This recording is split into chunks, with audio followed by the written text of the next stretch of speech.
le monde sous-marin, mon voyage vers le royaume de sirènes de mer sous l'océan Indien. Salut, mon nom est Hassan, j'étais dans la magie blanche de la branche Osiris, de 1992 à 2003, et donc j'ai passé 20 ans dans la magie d'Osiris, j'étais un initié, et j'ai étudié la parapsychologie et le syncrétisme, qui inclut de nombreuses disciplines ésotériques. Plus tard j'ai épousé une sirène de l'océan Indien, au nom de Chantal Mahigrou. J'ai appris beaucoup de choses en parapsychologie, mais ce fut mon union avec la sirène de l'océan Indien qui m'a ouvert les yeux sur beaucoup de secrets. C'était ma femme la sirène océanique qui me révéla le secret de l'univers. Elle me donna la connaissance cachée, comme beaucoup en Afrique. La plupart de mes ancêtres étaient dans les coutumes et la tradition liées à la sorcellerie. Je suis né dans une famille qui était profondément dans la tradition et la superstition. Au fond, tout a commencé quand mes parents sont morts. En raison de leur mort, je n'ai aucune notion de l'amour parental ou maternel, parce que j'étais jeune quand ils sont morts. Je me suis retrouvée dans la misère et la pauvreté, ainsi je souffrais et je ne pouvais pas payer mes frais de scolarité.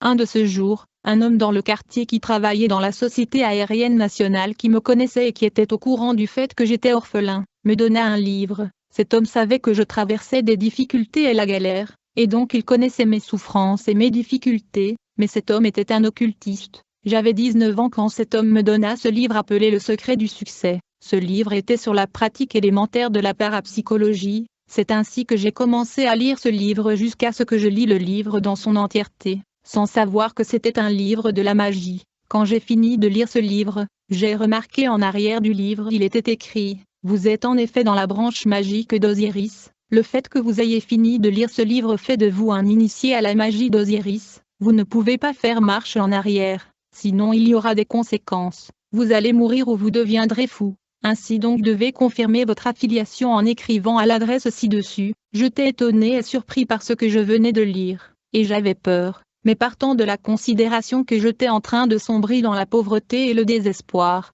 je me suis dit qu'il n'y avait rien à perdre. Laissez-moi tenter ma chance. Par conséquent, je me suis mis à correspondre à l'adresse qui était indiquée dans ce livre. Je leur écrivais en relatant mes soucis, et ils me répondaient et m'écrivaient aussi. Après quelque temps, ils ont commencé à m'envoyer des articles, et des ustensiles magiques pour le rituel cérémonial et de prière de l'incantation. En Afrique beaucoup de gens font le vaudou, la sorcellerie, le macumba et le maraboutisme. À vrai dire ceux-ci ne sont pas de la science occulte, mais plutôt du fétichisme. En effet la magie blanche veut dire étudier et suivre un cours. Elle est effectivement supérieure au vaudou ou à la sorcellerie. Dans la magie blanche il y a le discipline comme la franc-maçonnerie ou la Rose-Croix, la science chrétienne, tandis que le vaudou et la sorcellerie sont du fétichisme, ils diffèrent de la magie. Quand je fus initié dans la magie, j'ai développé la télépathie et télékinésique, à tel point que je pouvais injecter les pensées dans le cœur de gens. J'étais même à mesure de changer les pensées de gens, alors que je correspondais avec cette branche occulte de la magie d'Osiris. On m'envoya une poudre appelée catalyseur,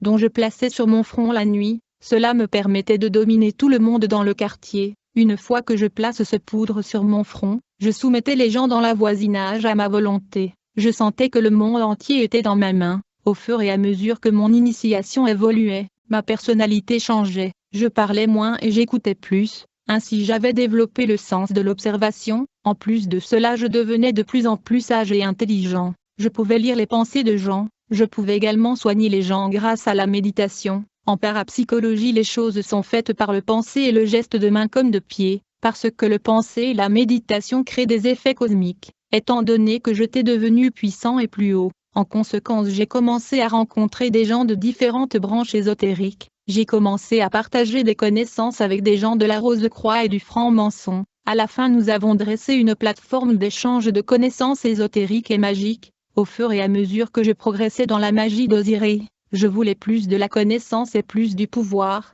et le plus rapidement possible. Mais dans le loge où j'étais affilié, il y avait beaucoup de procédures et de protocoles. Mais cependant, j'avais hâte d'obtenir plus de puissance et de pouvoir. En effet, l'occultisme est comme un grand océan. Une fois que vous êtes à l'intérieur, vous serez tenté de pénétrer plus en profondeur pour plus de connaissances et plus de pouvoir. Et donc je voulais accélérer le processus de l'obtention de connaissances et du pouvoir occulte. C'est ainsi qu'un de mes amis dans le cercle mystique me suggéra d'entrer en contact avec le monde de sirènes et de Mami Vata. Il m'a conseillé de me marier avec une sirène des eaux. Ce dernier m'a donné de protocoles et des instructions. que je devais suivre pour entrer en contact avec le royaume océanique des sirènes et des mamies Wata. Alors, j'ai commencé à écrire des lettres dans le parchemin que j'envoyais vers le royaume des sirènes de l'océan, et le monde des sirènes répondait à mes lettres. Après quelque temps, alors que la correspondance continuait, j'ai finalement décidé de rencontrer ces êtres surnaturels face à face. Pour cela, j'avais reçu des instructions sur la procédure à suivre. Il y avait beaucoup de précautions que je devais prendre avant d'invoquer ces êtres préadamiques, car elles sont puissants et extrêmement dangereux, sinon je risquais de perdre ma vie. Je savais que je pourrais perdre ma vie si j'échouais à faire les choses correctement. Il était donc nécessaire que je m'impose une certaine discipline corporelle et psychique. En effet, toutes mes protections seraient sans effet dans le royaume de Sirène. Alors, le préalable consistait de jeûner, tout en récitant certaines prières incantatoires dans un ordre précis, pendant un nombre de jours. Ce traitement a pour but d'endurcir mon cœur contre les tentations de sirènes et de déesses océaniques, car il y a beaucoup de pièges dans l'univers de sirènes. Si quelqu'un succombe à l'une de leurs tentations, il est difficile de prendre le chemin du retour sur la terre, ce serait alors la mort. Ainsi il est plus facile d'entrer dans le royaume sous-marin que d'en sortir. Du fait que la majorité de la population est féminine, ces êtres laissent difficilement partir les visiteurs masculins. Il fallait donc jeûner pour éviter l'émotion comme la crainte, la peur, l'étonnement, la panique, et donc il fallait jeûner pour s'abstenir de l'un de ces sentiments. C'est pourquoi je devais observer ce jeûne de plusieurs jours. On peut ici voir comment, pour ne pas être séduit par des sirènes, les magiciens doivent jeûner pendant quelques jours, dans le but d'atteindre des objectifs démoniaques. À combien plus forte raison nous qui sommes enfants de Dieu, devrions-nous prier et jeûner pour résister aux convoitises du monde. Pour conjurer la sirène, j'avais besoin de faire de conjurations hypnotisées magiques. Ce genre d'invocation est risquée et très dangereuse. Quelques jours plus tard, mon collègue sataniste me montra la rive du fleuve où les sirènes viennent régulièrement. Alors, je me suis imposé certaine abstinence avant de se rendre au bord du fleuve. Après quelques jours de jeûne, quand le jour de la conjuration est arrivé, je suis allé à la rive du fleuve. Comme je récitais les prières d'invocation, tout à coup j'ai commencé à sentir un vent très fort qui soufflait autour du fleuve. Malgré cela, j'ai tout de même continué à faire des prières magiques. Du coup, un tourbillon puissant se leva au-dessus du fleuve. Ensuite j'ai vu les feux et des phénomènes étranges. Néanmoins, ces phénomènes paranormaux étaient juste le précurseur de l'apparition de ces entités mythiques et surnaturelles. Puis soudainement, j'ai vu un boa énorme apparaître au-dessus du fleuve. Après la manifestation de ce serpent, j'ai vu apparaître la déesse de l'océan Indien. La reine de l'Inde se tenait au-dessus de ce serpent mythique. Elle était grande et belle. Je tremblais devant cette entité. Après son apparition, la sirène me dit « Je suis la reine Marachansi de l'Inde, que puis-je faire pour vous ?» Je lui répondis « Vous êtes le seul dans tout l'univers qui peut remplir le besoin de mon cœur. » Elle me dit « Suis-moi. » J'ai suivi la reine de l'océan dans son royaume sous-marin. Il faut savoir qu'après la chute de Lucifer, il errait dans l'univers physique et immatériel. À la fin, il décida de se construire des civilisations. Aussitôt que je suis entré dans le monde de sirènes, je remarquai qu'il n'y avait pas de soleil, pas d'étoiles. Le royaume était luxueux et haut de gamme. C'était comme un monde imaginaire, mais c'était réel. C'était le royaume de Diva et les grandes dames de la mer. Notre musicien populaire Kofi Olomide a chanté une chanson dans laquelle il a mentionné ce royaume de sirènes situé sous l'océan Indien. Dans son chanson, il complimentait les grandes dames de la mer qui sont aussi appelées de divas. J'ai dit que les sirènes plus proches du diable s'appellent des tigones. Elles sont gouvernées par la reine Olida qui réside au Brésil. Il y a aussi la sirène Virginia de la Regla, qui vit au Cuba, et la sirène Yemea de l'Amérique. Une sirène n'est pas un homme ou une femme, elle est un esprit, un démon. Elle prend l'apparence de n'importe quelle race, et donc quand nous sommes entrés dans ce royaume, je t'ai très bien accueilli. Il y avait une fête pour moi. Dans ce festin, il y avait beaucoup de grandes dames de la mer qui sont venues assister à cette célébration. J'étais donc l'invité de la déesse de l'Inde, qui gouverne ce monde qui est sous l'océan Indien. Elle me fit visiter son univers. Presque toute la population dans ce monde était composée de femmes qui se ressemblaient. Plus tard, je devais me choisir une. Alors que j'étais dans cet univers sous l'eau, j'avais remarqué le calme, la sérénité et la paix dans ce monde mystérieux. La déesse me semblait accueillante et hospitalière. Après la visite, la reine Maharashasi me dit que je serai visitée par beaucoup de dames de la mer. Je vais devoir en choisir un. Quand je suis retournée sur la terre, elle m'a expliqué le genre de nourriture que ces dames de la mer aiment manger sur la terre. Ainsi, j'ai quitté ce royaume, et je atterris exactement dans la rive du fleuve où je suis entré dans ce monde fantastique. Puis la reine m'arrachant de l'Inde et l'univers invisible disparut. Ensuite je suis retourné. Quand je suis entré chez moi, à ma grande surprise j'ai vu des photos de sirènes et dames de la mer, qui ont paru mystiquement dans mon armoire. Depuis ce jour-là les dames de la mer venaient me rendre visite chez moi à des heures précises. Je devais en choisir une parmi les nombreuses photos de sirènes qui ont paru dans mon armoire. La femme que je choisirai va devenir ma femme. Un jour dans la nuit, j'ai été visitée par ces dames de la mer qui étaient dans les photos. Quand elles ont atterri dans ma chambre, elles ont commencé à danser les danses sexuelles et provocateurs pour me séduire. Je t'ai averti à l'avance de ne pas succomber à leur séduction, autrement je serais transporté dans leur univers sous la mer, pour ne plus jamais revenir sur la terre, et donc je les ai résistés jusqu'à l'aube. Quand il était 4 heures du matin, elles partirent tous. Elles sont donc retournées au royaume de l'océan Indien, mais je remarquai que l'une de ces divas était restée. Elle m'a félicité pour avoir résisté à ses amis qui tentaient de me séduire.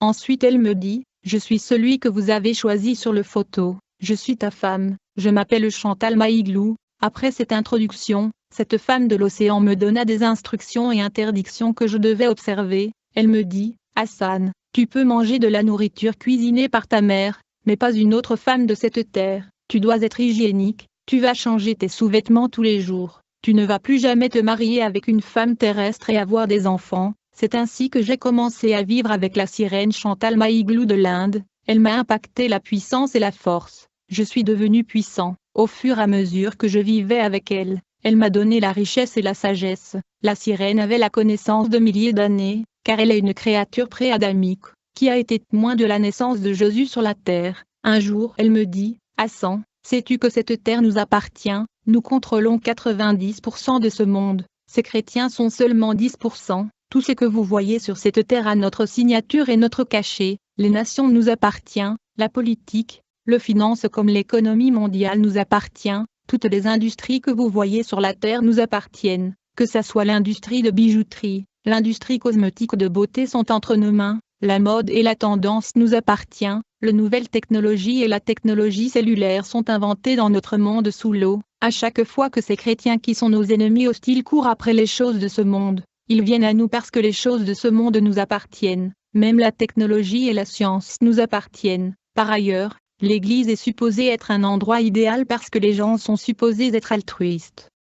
Les apôtres étaient altruistes. Ils ont abandonné complètement et de façon radicale ce monde. Et ils s'étaient totalement séparés de ce monde et de tous ceux qui s'y trouvent, parce que le monde et les choses qui s'y trouvent appartiennent au diable. Tout ce que vous voyez dans ce monde appartient au diable, comme les bonnes voitures, les vêtements comme leur tendance et la mode, la beauté comme la luxure et la richesse. Un vrai chrétien doit se séparer et se détacher du monde, mais le pasteur court après les choses qui appartiennent au diable. Il ne prêche que sur le bonheur terrestre. Ce monde à vrai dire n'appartient pas aux chrétiens. 90% du monde appartiennent au diable. Les disciples de Jésus-Christ sont morts pauvres parce qu'ils ont préféré perdre le monde et gagner la vie éternelle. Ils n'ont pas aimé la vie sur terre, c'est pourquoi ils ont tous hérité du royaume de Dieu. Si vous êtes chrétien et vous voulez gagner le monde qui appartient au diable, vous allez perdre votre âme, parce que pour autant que je sache, toutes les bonnes choses que vous voyez sur cette terre appartiennent au diable. Vous devez regarder les choses éternelles et rejeter les choses physiques qui sont temporaires.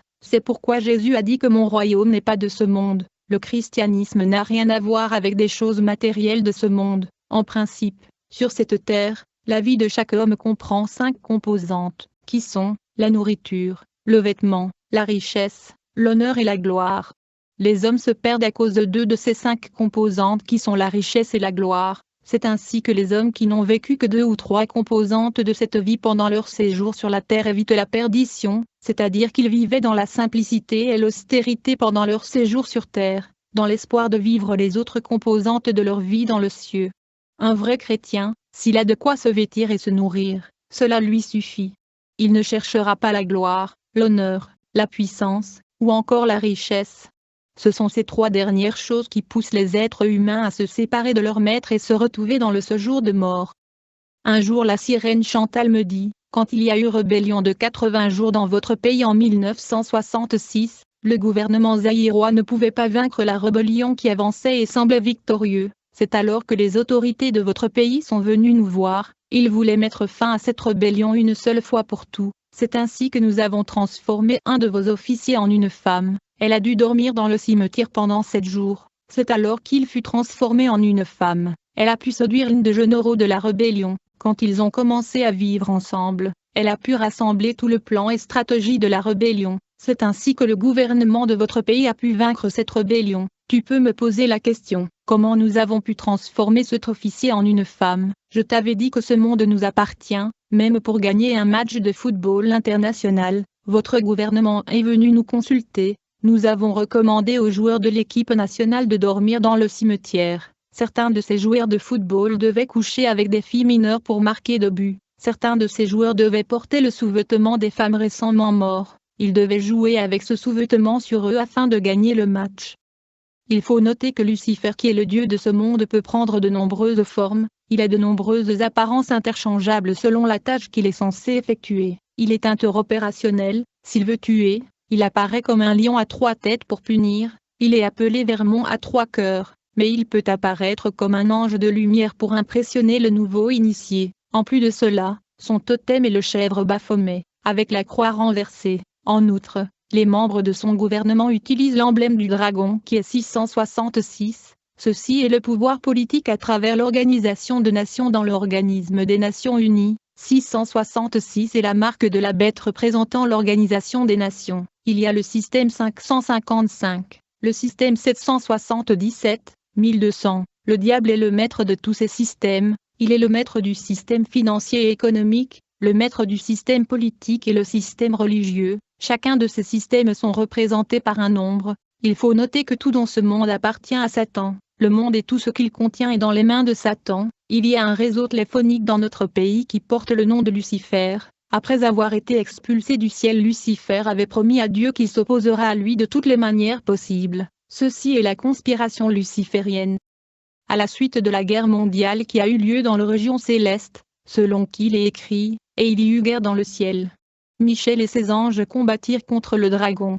Et le dragon et ses anges combattirent, mais ils ne furent pas les plus forts, et leur place ne fut plus trouvée dans le ciel. Le diable avait juré de tourner le monde contre Dieu. Le diable a sa présence pleinement dans le monde, même dans l'architecture et la construction. Moi personnellement je n'ai jamais été en France, mais quand j'effectuais de voyages interdimensionnels, j'y allais par voyage astral, et j'ai vu les architectures du monde de Satan qui sont repliquées ici dans ce monde dans les métropoles terrestres comme Paris, comme l'Obélisque, le musée de Louvre, la Tour Eiffel. Tout ceci sont de pyramides du royaume de Pandémonium. L'une des entités qui régit le monde des esprits peut être vue sur l'emblème du Parlement européen, même dans la monnaie européenne, le diable et même dans le dollar. Le sacrifice a été fait pour que ce monnaie domine. Alors, quand j'ai commencé à vivre avec la sirène Chantal, elle a commencé à me révéler les noms des anges déchus et leur pouvoir. Elle me dit, dans chaque aspect et secteur de la vie humaine, il y a une entité qui influence. Cette dame de la mer m'a montré comment appeler et invoquer les esprits quel que soit le problème que je rencontre sur la terre. Elle me dit Hassan, il y a des entités et des démons que vous pouvez appeler pour obtenir de l'aide dans toutes les situations auxquelles vous vous retrouvez, qu'il s'agisse de santé, de la science, de la force physique, de la faveur, des sagesses. Ainsi je pouvais appeler ces entités pour intervenir dans toutes les situations auxquelles j'étais confronté. Ainsi donc, grâce aux connaissances secrètes de l'univers que j'ai obtenues de la part de Chantal, j'ai commencé à dominer les gens dans la voisinage et la cité. J'ai appris beaucoup de secrets du monde des esprits à travers cette diva de l'océan qui était ma femme. Comme je vivais avec ma nouvelle femme de la mer, un jour je suis tombée malade. C'est comme ça qu'elle a appelé un démon qui s'occupe de la santé et de guérison dans le monde des esprits. Au nom du docteur Zuzoubaï, ce démon est venu et m'a administré des traitements et des soins. Comme résultat, je fus guérie. De nombreuses années plus tard, quand je suis tombée malade, cette dame de la mer a commencé à me montrer les propriétés, les vertus et le secret des arbres. C'était de mystères cachés dans des propriétés chimiques des plantes et des feuilles des plantes. Chantal me révéla ce que je peux appeler la médecine herbale, comment je pouvais utiliser les feuilles des plantes et des arbres spécifiques pour guérir de maladies spécifiques. Elle me montra des classifications de plantes et feuilles curatifs.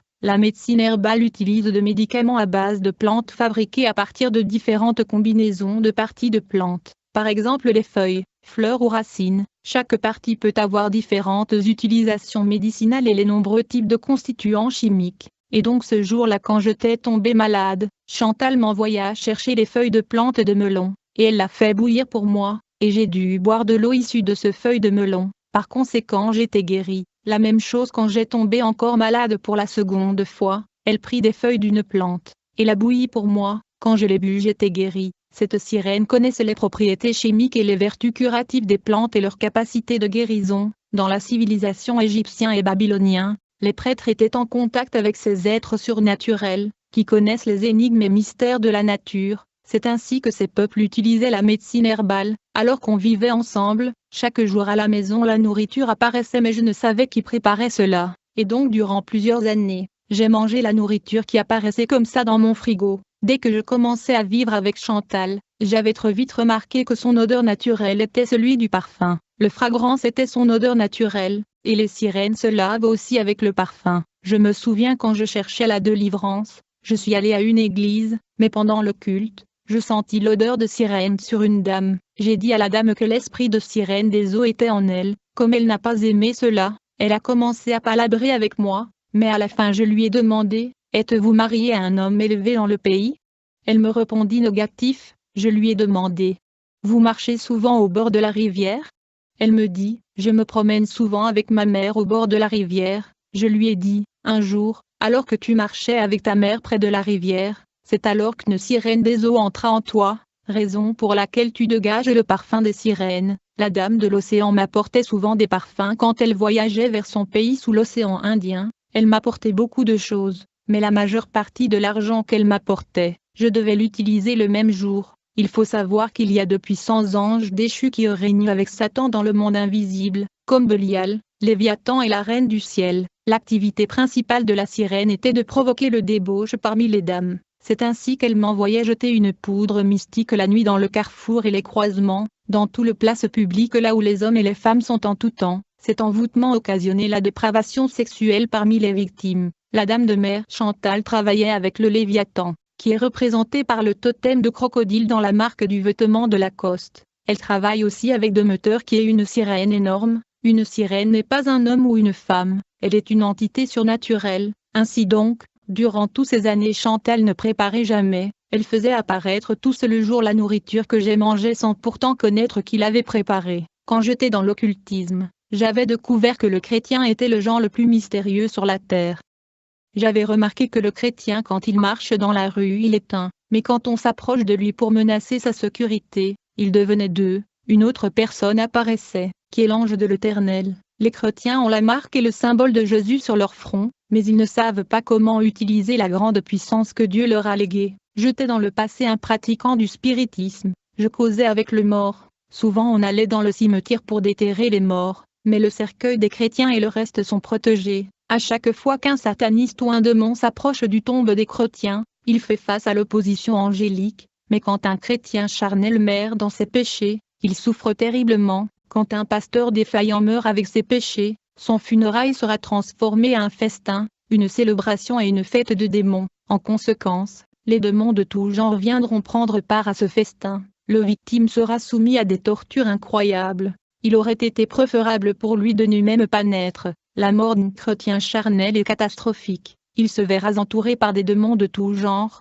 et il sera torturé par les démons d'une façon cruelle. Il y a un démon qui séjourne dans le cimetière, au nom de Convenons. Il est le démon qui détruit les projets et aspirations de gens. Il travaille avec les démons errants qui lui apportent des informations sur la vue de gens. Ce démon au nom de Convenons est volumineux, et c'est un géant. Il est celui qui dévore et consume le chair de ce chrétien charnel. La guerre et l'hostilité entre le royaume de Satan et l'Église est réelle. Mais les chrétiens ne sont pas aussi pratiques que les occultistes. Quand un chrétien fait face à un problème il n'est pas pratique. En fait il disparaisse devant son problème au lieu d'appliquer des instructions pratiques de la Bible.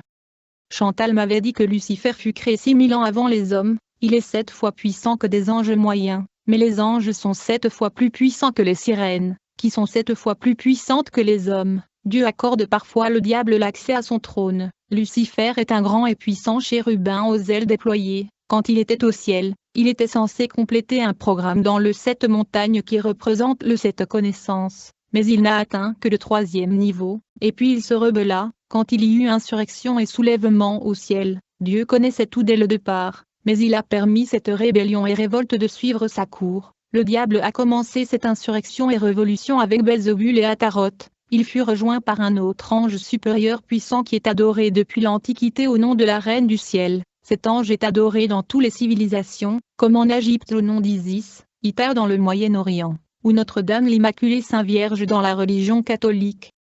Beaucoup de disciples de Lucifer sont investis dans le cimetière parce que c'est un portail vers le monde de Satan. Ces gens sont appelés le roi de la terre. À chaque fois qu'un homme signe un contrat avec le diable, le bénéficiaire est toujours le diable, qui ne respecte jamais ses engagements car il est un trompeur. Quand j'ai signé le contrat avec le monde invisible, il était écrit dans le parchemin, tu nous aideras dans le monde physique et nous allons vous aider dans le monde invisible. Mais le diable est un malin. En effet, je me souviens d'un comédien célèbre dans notre pays qui avait signé un contrat avec le démon de la comédie du monde de Pandemonium. Le démon Richacha est le dieu de la comédie et de l'humour, celui qui fait rire les gens dans le monde infernal de Satan. Quand le comédien avait signé un pacte avec ce démon, il ne savait pas qu'il y avait de termes et conditions cachés dans l'accord qu'il avait signé. C'est ainsi que ce comédien tomba victime car le démon de la comédie tua son fils. En fait, pour obtenir quelque chose de Lucifer, vous aurez besoin de sa signature et de celle de Belzébul et Ataroth. Si vous osez vous asseoir sur la même table avec Lucifer,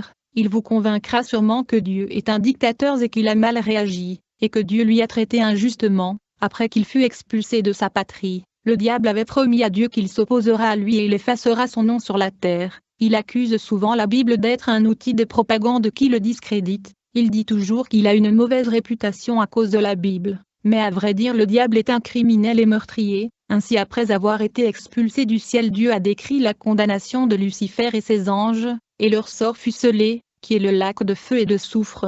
Mais Dieu a donné une courte période à Lucifer et ses anges d'opérer librement dans l'univers avant d'appliquer la sanction sur lui et ses anges.